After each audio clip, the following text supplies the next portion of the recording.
ನೋಡ್ರ ಜಮೀರ್ ಅಹಮದ್ ಅವ್ರ ನಿನ್ನೆ ಒಂದು ಪ್ರಶ್ನೆ ಇತ್ತು. ಅಲ್ಪಸಂಖ್ಯಾತ ಇಲಾಖೆಯಲ್ಲಿ ಆ ನಿಗಮದಲ್ಲಿ ಏನು ಮಾಡ್ಯಾರ, ಒಂದು ಸರ್ಕ್ಯುಲರ್ ತೆಗೆದಾರ.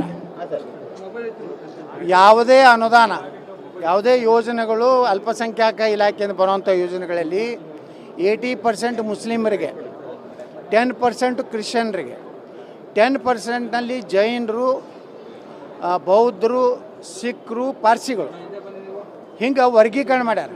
ನಾನು ನಿನ್ನೆ ಪ್ರಶ್ನೆ ಮಾಡಿದ್ದೇನೆಂದ್ರೆ, ಯಾವುದೇ ಸಮುದಾಯಕ್ಕೆ ಸ್ಪೆಸಿಫಿಕ್ ಆಗಿ ರಿಸರ್ವೇಷನ್ ಅಲ್ಪಸಂಖ್ಯಾತರದೇ ಒಂದು ಇದು ಕ್ಯಾಟಗರಿ, ಅದ್ರಾಗ ಮತ್ತು ಇವ್ರು ಜಾತಿ ಮಾಡ್ಲಿಕ್ಕೆ ಹೋಗ್ಯಾರ. ಅದು ನಾವು ಒಪ್ಪೋದಿಲ್ಲ.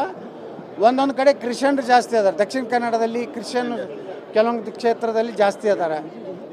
ಕೆಲವೊಂದು ಕಡೆ ಜೈನ ಸಮುದಾಯ, ಇವತ್ತು ಉಡುಪಿ ಕ್ಷೇತ್ರದಲ್ಲಿ, ನಮ್ಮ ಕಾರ್ಕಳ ಕ್ಷೇತ್ರದಲ್ಲಿ ಜೈನ ಸಮುದಾಯ ಜಾಸ್ತಿ ಅದಾರೆ.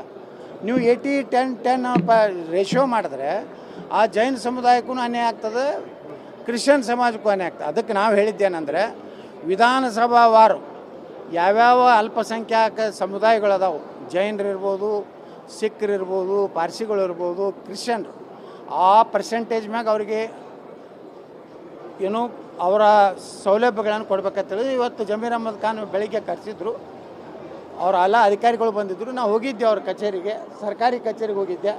ನಾನು ಮನೆಗೆ ಹೋಗಿಲ್ಲ, ಹೋಗಿ ಅಲ್ಲೇನು ಬಿರಿಯಾನಿ ತಿಂದಿಲ್ಲ. ನಾವು ಹೋಗೀನಿ. ನನ್ನ ಕ್ಷೇತ್ರದ್ದು ಒಂದಿಷ್ಟು ಮನೆಗಳು ಅವರು ಡಿಲೀಟ್ ಮಾಡಿದರು. 1285 ಮನೆ, ಅದನ್ನು ಪುನರ್ ಇದು ಮಾಡಬೇಕಂತೇಳಿ ಪತ್ರ ಕೊಟ್ಟಿದ್ದೀನಿ.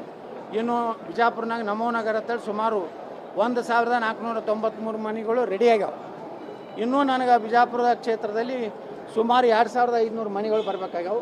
ಅದನ್ನು ಕೊಡಬೇಕು. ಯಾಕಂದ್ರೆ 31 ಎಕರೆ ಇದು ಎಲ್ಲನೂ ಜನರ ಪರವಾಗಿ ನಮ್ಮ ಹಿಂದೂ ಸಮಾಜದ ಭಾಗಗಳಿಗೆ ಅನ್ಯಾಯ ಆಗಿದ್ದ ಬಗ್ಗೆ ನಾವು ಹೋಗಿದ್ದು ನಿಜ. ನಮ್ಮದು ಜಮೀರ್ ಅಹಮದ್ ಖಾನ್ ಅವರು ಸರ್ಕಾರಿ ಕೆಲಸಕ್ಕೆ ಹೋಗಿದ್ದೆ ಹೊರತು ಯಾವುದೇ ವೈಯಕ್ತಿಕ ಕೆಲಸ ಇಲ್ಲ. ಮಾಡಲಿ